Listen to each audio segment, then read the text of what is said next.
ভালো মানুষ হয়েও কেন বারবার কষ্ট পেতে হয়? এই প্রশ্নটা হয়তো কোনো না কোনো সময় আপনার মনেও এসেছে। আপনি কারোর ক্ষতি করেননি, কাউকে ঠকাননি, সৎভাবে জীবন কাটানোর চেষ্টা করেছেন, তবুও জীবনে এসেছে অপমান, ব্যর্থতা আর কষ্ট। অন্যদিকে অনেক মানুষ অন্যায় করেও সুখে আছে, সম্মান পাচ্ছে, সফল হচ্ছে। তখন মন থেকে একটা কথাই বেরিয়ে আসে, ভালো থেকে লাভ কি? আজকের এই আলোচনায় আমরা জানব ভগবদ্গীতার সেই গভীর শিক্ষা, যেখানে শ্রীকৃষ্ণ মানুষকে বুঝিয়েছেন কেন ভালো কর্ম করেও অনেক সময় সঙ্গে সঙ্গে ফল মেলে না। তাই ভিডিওটা শেষ পর্যন্ত দেখুন, কারণ আজকের এই কথাগুলো হয়তো আপনার জীবনকে নতুনভাবে ভাবতে শেখাবে। মানুষ যখন ভালো কাজ করে তখন তার মনে স্বাভাবিকভাবেই একটা আশা জন্মায়। সেভাবে আমি যদি কারোর ক্ষতি না করি, সৎভাবে চলি, অন্যকে সাহায্য করি, তাহলে নিশ্চয়ই আমার জীবনেও সুখ আসবে। কিন্তু বাস্তব জীবন অনেক সময় সম্পূর্ণ উল্টো ছবি দেখায়। একজন সৎ মানুষ প্রতারিত হয়, একজন পরিশ্রমী মানুষ ব্যর্থ হয়, একজন ভালো মানুষ অবহেলিত হয়। তখন ধীরে ধীরে তার ভিতরে হতাশা জন্ম নিতে শুরু করে। সে ভাবে, আমি এত ভালো থেকেও কেন কষ্ট পাচ্ছি? এই প্রশ্নের উত্তরই ভগবদ্গীতার মধ্যে অত্যন্ত গভীরভাবে লুকিয়ে আছে। শ্রীকৃষ্ণ অর্জুনকে বলেছিলেন, মানুষ শুধু নিজের কর্মের অধিকারী, কিন্তু ফলের নয়। এই কথাটা শুনতে খুব সহজ লাগলেও এর অর্থ অত্যন্ত গভীর। কারণ আমরা প্রায় সবাই কর্ম করি ফলের আশায়। আমরা ভালো কাজ করি কারণ আমরা ভালো ফল চাই, কিন্তু যখন সেই ফল পাই না তখন আমরা ভেঙে পড়ি। গীতা শেখায়, কর্ম কখনো নষ্ট হয় না, কিন্তু প্রতিটি কর্মের ফল প্রকাশ পাওয়ার একটা নির্দিষ্ট সময় আছে। একজন কৃষক যেমন আজ বীজ বপন করে কাল ফসল পায় না, ঠিক তেমনি জীবনের ভালো কর্মের ফলও সময় নিয়ে আসে। প্রকৃতি কখনো তাড়াহুড়ো করে না। আজকের মানুষ খুব অস্থির হয়ে গেছে, সবাই চায় দ্রুত সফল হতে। কেউ কয়েকদিন পরিশ্রম করেই বড় ফল আশা করে, কিন্তু জীবন এত সহজ নয়। অনেক সময় ঈশ্বর মানুষকে অপেক্ষা করান, কারণ অপেক্ষার মধ্যেই মানুষ শক্তিশালী হয়ে ওঠে। একটা ছোট্ট গাছ যখন মাটির নিচে থাকে তখন বাইরে থেকে মনে হয় কিছুই হচ্ছে না, কিন্তু ভিতরে ভিতরে তার শিকড় শক্ত হচ্ছে। ঠিক তেমনি মানুষের জীবনেও অনেক সময় বাইরে থেকে ব্যর্থতা দেখা গেলেও ভিতরে ভিতরে তার আত্মা আরও শক্তিশালী হয়ে উঠছে। আমরা প্রায়ই শুধু বাইরের সাফল্য দেখি, কার কাছে কত টাকা আছে, কে কত জনপ্রিয়, কে কত বড় বাড়িতে থাকে, এসব দিয়েই আমরা সুখ বিচার করি। কিন্তু ভগবদ্গীতা শেখায়, সত্যিকারের সুখ বাইরের জিনিসে নয়, ভিতরের শান্তিতে। একজন অসৎ মানুষ হয়তো বাইরে থেকে খুব সুখী দেখায়, কিন্তু ভিতরে ভিতরে সে ভয় আর অশান্তিতে ভোগে, কারণ অন্যায় কখনো মানুষকে প্রকৃত শান্তি দিতে পারে না। অন্যদিকে একজন সৎ মানুষ হয়তো অনেক কষ্ট পায়, কিন্তু তার আত্মা শান্ত থাকে। আজকের পৃথিবীতে মানুষের সবচেয়ে বড় সমস্যা হলো তুলনা। মানুষ সবসময় নিজের জীবনকে অন্যের জীবনের সঙ্গে তুলনা করে। সে ভাবে, আমি এত ভালো থেকেও পিছিয়ে আছি, আর ও অন্যায় করেও এগিয়ে যাচ্ছে। কিন্তু আমরা জানি না কার জীবনের ভিতরে কি কষ্ট লুকিয়ে আছে। গীতা শেখায়, প্রত্যেক মানুষের জীবন আলাদা, প্রত্যেকের কর্ম আলাদা, ভাগ্য আলাদা, পরীক্ষাও আলাদা। তাই অন্যের সঙ্গে নিজের তুলনা করা মানেই নিজের শান্তি নষ্ট করা। অনেক সময় আমরা যেটাকে ব্যর্থতা ভাবি, সেটাই আসলে ভবিষ্যতের বড় আশীর্বাদ হয়ে দাঁড়ায়। একজন মানুষ হয়তো একটা চাকরি হারালো, সে ভাবলো সব শেষ, কিন্তু হয়তো সেই ঘটনাই তাকে জীবনের নতুন পথ দেখাবে। হয়তো সেই ব্যর্থতার কারণেই সে নিজের প্রকৃত শক্তিকে চিনতে পারবে। ঈশ্বর অনেক সময় মানুষের জীবন থেকে কিছু জিনিস সরিয়ে দেন, কারণ তিনি আরও ভালো কিছু দেওয়ার প্রস্তুতি নিচ্ছেন, কিন্তু মানুষ সেই মুহূর্তে সেটা বুঝতে পারে না। শ্রীকৃষ্ণ অর্জুনকে বলেছিলেন, জীবনে সুখ দুঃখ দুটোই সাময়িক। আজ যে কষ্ট আছে কাল তা থাকবে না, আবার আজ যে সুখ আছে সেটাও চিরদিন থাকবে না। তাই জীবনের কোনো অবস্থাকেই চিরস্থায়ী ভাবা উচিত নয়। মানুষ যখন কষ্ট পায় তখন সে ভাবে ঈশ্বর তাকে ভুলে গেছেন, কিন্তু গীতা বলে, ঈশ্বর কখনো কাউকে ভুলে যান না, বরং তিনি যাকে বেশি ভালোবাসেন তাকে বেশি শক্তিশালী করে তোলেন। সোনা যেমন আগুনে পুড়ে খাঁটি হয়, তেমনি মানুষও কষ্টের মধ্য দিয়ে পরিণত হয়। জীবনের দুঃখ মানুষকে এমন শিক্ষা দেয় যা সুখ কখনো দিতে পারে না। আজকের সমাজে ভালো মানুষকে অনেক সময় বোকা মনে করা হয়, কারণ সবাই ভাবে চতুরতাই সফলতার চাবিকাঠি। কিন্তু ইতিহাস বলছে, শেষ পর্যন্ত সত্য আর সততাই জয়ী হয়। রাবণের কাছে শক্তি ছিল, অহংকার ছিল, রাজত্ব ছিল, কিন্তু শেষ পর্যন্ত জয় হয়েছিল শ্রীরামের। কারণ সত্যকে কিছু সময়ের জন্য হারানো গেলেও চিরদিনের জন্য হারানো যায় না। মানুষের আরেকটা বড় ভুল হলো, সে ভালো কাজও অনেক সময় স্বার্থ নিয়ে করে। সে ভাবে, আমি ভালো কাজ করছি কারণ এর বদলে আমি কিছু পাবো। কিন্তু প্রকৃত ভালো কর্ম হলো নিঃস্বার্থ কর্ম। যেখানে কোনো লোভ নেই, কোনো প্রত্যাশা নেই, সেখানেই সত্যিকারের ধর্ম আছে। আপনি যদি শুধু ফলের জন্য ভালো হন, তাহলে ফল না পেলেই আপনার ভালোত্ব ভেঙে পড়বে। কিন্তু আপনি যদি সত্যিই হৃদয় থেকে ভালো হন, তাহলে কেউ আপনাকে সম্মান দিক বা না দিক, আপনার ভিতরের আলো কখনো নিভবে না। অনেক সময় মানুষ অন্যকে সাহায্য করে আর পরে সেই মানুষই তাকে কষ্ট দেয়। তখন খুব খারাপ লাগে, মনে হয় আমি এত করলাম অথচ সে আমাকে ভুলে গেল। কিন্তু গীতা শেখায়, ভালো কাজ কখনো বৃথা যায় না। আপনি যদি কাউকে সাহায্য করেন, সেটা শুধু মানুষের জন্য নয়, সেটা ঈশ্বরের জন্যও করা হয়। মানুষ কৃতজ্ঞ না হলেও ঈশ্বর সব দেখছেন। জীবনে সবচেয়ে বড় শক্তি হলো নিজের বিবেকের কাছে পরিষ্কার থাকা। কারণ পৃথিবীর সামনে অভিনয় করা সহজ, কিন্তু নিজের আত্মার সামনে মিথ্যা বলা যায় না।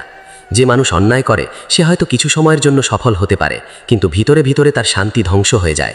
আর যে মানুষ সত্যের পথে থাকে সে হয়তো ধীরে এগোয়, কিন্তু তার ভিতরটা শক্ত থাকে। ভগবদ্গীতা মানুষকে শেখায় জীবনের আসল উদ্দেশ্য শুধু অর্থ বা সাফল্য নয়, জীবনের আসল উদ্দেশ্য হলো আত্মার উন্নতি। আর সেই উন্নতি আসে ধৈর্য, সততা আর নিঃস্বার্থ কর্মের মাধ্যমে।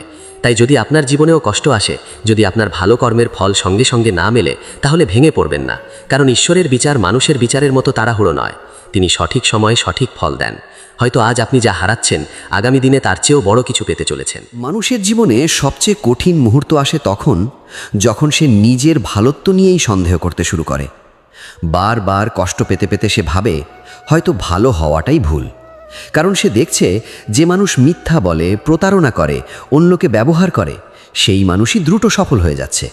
আর যে মানুষ সত্যের পথে হাঁটছে সে শুধু সংগ্রামই করে যাচ্ছে।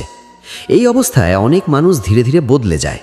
তারা ভাবে এই পৃথিবীতে সৎ থেকে কিছু হয় না, আর এখান থেকেই মানুষের ভিতরের আলো নিভতে শুরু করে। কিন্তু ভগবদ্গীতা শেখায় মানুষের আসল পরিচয় তার বাইরের সাফল্যে নয়, তার চরিত্রে। কারণ অর্থ, সম্মান, জনপ্রিয়তা এসব একদিন শেষ হয়ে যায়, কিন্তু মানুষের কর্ম আর চরিত্র চিরকাল থেকে যায়। শ্রীকৃষ্ণ অর্জুনকে বুঝিয়েছিলেন এই পৃথিবীতে প্রত্যেক মানুষ নিজের নিজের যুদ্ধ লড়ছে। কারোর যুদ্ধ বাইরের, কারোর যুদ্ধ ভিতরের। কেউ অর্থের জন্য লড়ছে, কেউ শান্তির জন্য, কেউ সম্মানের জন্য, আবার কেউ নিজের অস্তিত্ব টিকিয়ে রাখার জন্য। অনেক সময় মানুষ বাইরে থেকে হাসি খুশি দেখালেও ভিতরে ভিতরে সে ভেঙে পড়ে। কারণ বাইরের সুখ আর ভিতরের শান্তি এক জিনিস নয়। একজন মানুষের কাছে কোটি টাকা থাকতে পারে, কিন্তু তার মনে যদি শান্তি না থাকে তাহলে সে কখনো সত্যিকারের সুখী হতে পারে না। আজকের যুগে মানুষ সবচেয়ে বেশি হারাচ্ছে মানসিক শান্তি। সবাই দৌড়াচ্ছে, কিন্তু কেউ জানে না ঠিক কোথায় পৌঁছতে চায়। সবাই সফল হতে চায়, কিন্তু সফলতার পরেও কেন এত শূন্যতা থেকে যায় সেটার উত্তর খুব কম মানুষই খুঁজে পায়। গীতা শেখায় যে সুখ বাইরের জিনিসের উপর নির্ভর করে সেই সুখ কখনো স্থায়ী হয় না। কারণ বাইরের সব কিছু পরিবর্তনশীল। আজ যা আছে কাল তা নাও থাকতে পারে। তাই যে মানুষ নিজের সুখকে শুধু অর্থ, সম্পর্ক বা সাফল্যের উপর গড়ে তোলে সে খুব সহজেই ভেঙে পড়ে। কিন্তু যে মানুষ নিজের ভিতরকে শক্ত করে তোলে তাকে সহজে হারানো যায় না। অনেক সময় ঈশ্বর মানুষের জীবনে কষ্ট পাঠান তাকে শেষ করার জন্য নয়, তাকে জাগিয়ে তোলার জন্য। কারণ মানুষ সুখের সময় সবচেয়ে বেশি ভুলে যায় নিজের আসল পরিচয়। সুখ মানুষকে অনেক সময় অহংকারী করে তোলে, কিন্তু দুঃখ মানুষকে বাস্তবের মুখোমুখি দাঁড় করায়। যখন মানুষ কষ্ট পায় তখন সে নিজের ভিতরে তাকাতে শেখে। তখন সে বুঝতে পারে কে সত্যিই তার আপন, কে শুধু স্বার্থের জন্য পাশে ছিল। দুঃখ মানুষের চোখ খুলে দেয়। একটা সময় আসে যখন মানুষ বুঝতে পারে জীবনের সবচেয়ে গুরুত্বপূর্ণ জিনিস টাকা নয়, শান্তি। কারণ টাকা দিয়ে বাড়ি কেনা যায়, কিন্তু শান্তি কেনা যায় না। টাকা দিয়ে মানুষকে কাছে আনা যায়, কিন্তু ভালোবাসা কেনা যায় না। আজকের সমাজে মানুষ খুব সহজেই ভেঙে পড়ছে। সামান্য ব্যর্থতাতেই কেউ হতাশ হয়ে যাচ্ছে, কেউ নিজের উপর বিশ্বাস হারিয়ে ফেলছে। কারণ মানুষ এখন ফলকে বেশি গুরুত্ব দেয়, কিন্তু যাত্রাটাকে গুরুত্ব দেয় না। গীতা শেখায় জীবন একটা দীর্ঘ পথ। এখানে প্রতিটি অভিজ্ঞতা মানুষের শিক্ষক। ব্যর্থতা মানুষকে ধৈর্য শেখায়, অপমান মানুষকে শক্ত হতে শেখায়, আর কষ্ট মানুষকে গভীর হতে শেখায়। যে মানুষ কখনো কষ্ট পায়নি সে অন্যের কষ্ট বুঝতে পারে না। তাই অনেক সময় ঈশ্বর মানুষকে কষ্ট দেন যাতে সে আরও মানবিক হয়ে ওঠে। মানুষ যখন খুব কষ্ট পায় তখন সে প্রায়ই ঈশ্বরকে প্রশ্ন করে, আমি কি ভুল করেছি? কিন্তু সব কষ্টই শাস্তি নয়, অনেক কষ্টই শিক্ষা। একজন শিক্ষক যেমন ছাত্রকে কঠিন প্রশ্ন দেন তাকে আরও ভালো করার জন্য, তেমনি জীবনও মানুষকে কঠিন পরিস্থিতির মধ্যে ফেলে তাকে শক্তিশালী করে তোলে। শ্রীকৃষ্ণ বলেছিলেন, যে মানুষ সুখে অহংকারী হয় না আর দুঃখে ভেঙে পড়ে না সেই মানুষই সত্যিকারের জ্ঞানী। কারণ সে জানে জীবনের প্রতিটি অবস্থাই সাময়িক। আজ আপনি যে কষ্ট পাচ্ছেন কয়েক বছর পরে হয়তো সেই কষ্টের কথাই মনে পড়বে না। আবার আজ যে সুখ নিয়ে আপনি এত গর্ব করছেন সেটাও একদিন হারিয়ে যেতে পারে। তাই গীতা শেখায় জীবনে স্থির থাকতে হবে। অতিরিক্ত আনন্দেও ভেসে যাওয়া যাবে না, আবার অতিরিক্ত দুঃখেও ডুবে যাওয়া যাবে না। মানুষের জীবনের সবচেয়ে বড় শক্তি হলো বিশ্বাস। যে মানুষ নিজের ওপর আর ঈশ্বরের ওপর বিশ্বাস রাখতে পারে তাকে হারানো খুব কঠিন। অনেক সময় আপনি ভাবেন সব শেষ হয়ে গেছে, কিন্তু হয়তো ঠিক সেই সময় থেকেই আপনার জীবনের নতুন শুরু হতে চলেছে। রাত যত গভীর হয়, ভোর তত কাছে আসে। ঠিক তেমনি জীবনের অন্ধকারও চিরদিন থাকে না। যে মানুষ আজ আপনার মূল্য বুঝছে না, একদিন হয়তো সেই মানুষই আপনাকে খুঁজবে। কিন্তু তখন হয়তো আপনি এতটাই বদলে যাবেন যে আর কারো স্বীকৃতির প্রয়োজন হবে না। গীতা শেখায় নিজের মূল্য কখনো অন্যের আচরণ দিয়ে বিচার করতে নেই। কারণ মানুষ প্রায়ই হীরেকে চিনতে পারে না, কিন্তু পাথরকে খুব সহজেই কুড়িয়ে নেয়। আপনি যদি সত্যিই ভালো মানুষ হন, তাহলে কিছু মানুষ আপনাকে ব্যবহার করবে, কিছু মানুষ আপনাকে ভুল বুঝবে, কিছু মানুষ আপনার ভালোত্বের সুযোগ নেবে, কিন্তু তার মানে এই নয় যে ভালো হওয়া ভুল। একটা ফুল যেমন নিজের সুগন্ধ সবার মধ্যে ছড়িয়ে দেয়, তেমনি সত্যিকারের ভালো মানুষ নিজের আলো চারপাশে ছড়িয়ে দেয়। কেউ তার মূল্য দিক বা না দিক, সে নিজের স্বভাব বদলায় না। জীবনের সবচেয়ে বড় জয় হলো নিজের অন্ধকারকে হারানো। অন্যকে হারানো খুব বড় বিষয় নয়, কিন্তু নিজের ভিতরের রাগ, হিংসা, লোভ আর অহংকারকে হারানোই আসল জয়।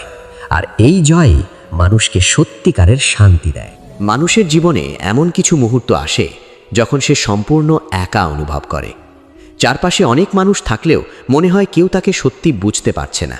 সে নিজের কষ্ট কাউকে বলতে পারে না, নিজের ভিতরের যুদ্ধ কাউকে দেখাতে পারে না।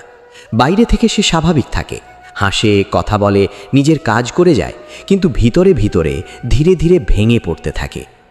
এই সময়টাই মানুষের জীবনের সবচেয়ে বড় পরীক্ষা। কারণ পৃথিবী সবসময় আপনার হাসি দেখে, কিন্তু আপনার নীরব কান্না দেখে না।